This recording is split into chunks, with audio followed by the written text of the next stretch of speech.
अस्सलाम वालेकुम, मैं हूं मोहम्मद फुरकान भट्टी और आप देख रहे हैं एनके न्यूज़ एचडी। खबर शामिल करते हैं खैरपुर से।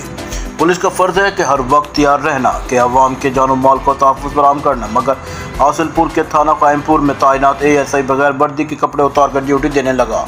हासिलपुर के नवाई इलाका थाना कायमपुर में तैनात ASI गुलाम फरीद के शाही कारनामे बगैर वर्दी के कपड़े उतार कर थाने में अपने दफ्तर में कानून की धज्जियाँ उड़ाते हुए ड्यूटी देने लगा, जिसकी वीडियो मंजर आम पर आ चुकी है, जिसमें देखा जा सकता है कि थाना कायमपुर के ASI गुलाम फरीद कैसे बगैर वर्दी के कानून के साथ मजाक उड़ाते हुए कुर्सी पर बैठा है।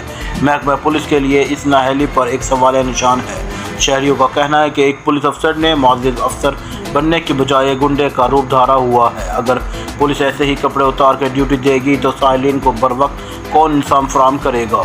शहरियों ने पुलिस के आला अफसरान से मुतालबा किया कि ऐसे नाअहल पुलिस अफसर को फौरी नौकरी से निकाल कर ताकि आइंदा कोई भी अफसर कानून का मजाक ना उड़ाए।